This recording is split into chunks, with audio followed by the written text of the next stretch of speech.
Terungkap, Ferdi Sambo kuras rekening Brigadir J usai menghabisi nyawanya, tabungan 200 juta rupiah ludes. Namun sebelum kita bahas, admin mengucapkan terima kasih kepada kalian semua, yang masih mengikuti channel kami, dan kami akan terus menyajikan berita update untuk kalian setiap harinya.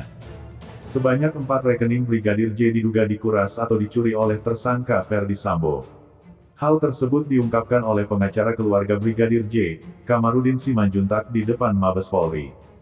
Ada HP, ATM-nya di 4 bank, dan laptop bermerek Asus, ungkap Kamarudin, Selasa, tanggal 16 Agustus tahun 2022. Tak tanggung-tanggung, Kamarudin menyebut ada uang tabungan senilai 200 juta rupiah yang ditransfer ke salah satu tersangka. Hal itu dilakukan usai nyawa Brigadir J melayang.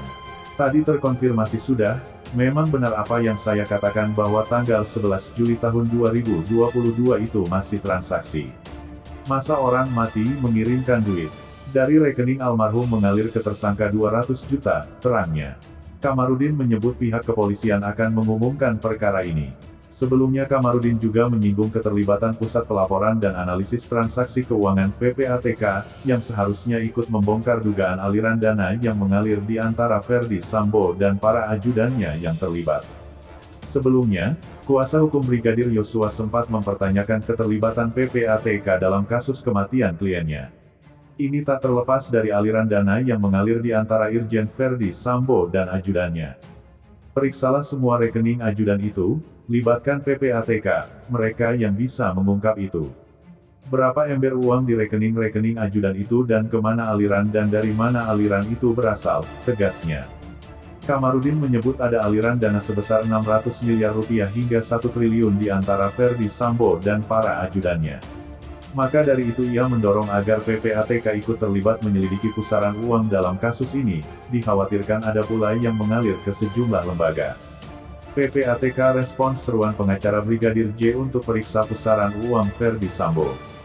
Sementara itu Kepala Pusat Pelaporan dan Analisis Transaksi Keuangan PPATK Ivan Yustiavandana merespons permintaan pengacara keluarga Brigadir J alias Yosua Huta Barat, Kamarudin Simanjuntak yang meminta PPATK memeriksa seluruh transaksi keuangan ajudan ex-Kadif Propam Irjen Pol Ferdi Sambo. Ivan mengaku belum mendapat laporan apapun dari pihak kuasa hukum Brigadir J atau melalui kuasa hukumnya, Kamarudin Simanjuntak. Menurutnya, jika mendapat fakta terkait adanya pelanggaran atau penyelewengan, pihak Brigadir J dipersilakan untuk membuat laporan ke PPATK. Jika pengacara almarhum J punya data dan faktanya, mungkin bisa diserahkan ke kami untuk ditangani, ujar Ivan kepada TV One, Senin, tanggal 15 Agustus tahun 2022. Ivan menjelaskan pihaknya akan mendalami dugaan tindak pidana jika mendapat laporan. Dia mengatakan mekanisme PPATK hanya bisa dilaksanakan sesuai yang ditentukan berdasarkan Undang-Undang Nomor 8 Tahun 2010. Mekanisme yang berlaku selama ini sesuai ketentuan perundang-undangan yang berlaku, jelasnya. Semua tugas dan kewenangan yang kamu lakukan, baik dalam hal analisis, pemeriksaan PO aktif dan reaktif termasuk penghentian transaksi, pembekuan rekening, dalam kasus apapun berdasarkan UU tersebut, tambahnya.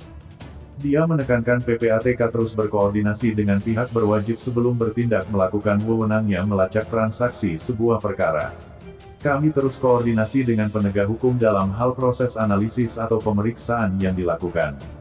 Itu berdasarkan laporan transaksi dari pihak pelapor yang diterima PPATK, imbuhnya. Mungkin itu saja yang dapat kami sampaikan, jika ada salah kata mohon dimaafkan, karena kesalahan datang dari saya pribadi, yang tak luput dari yang namanya salah dan dosa.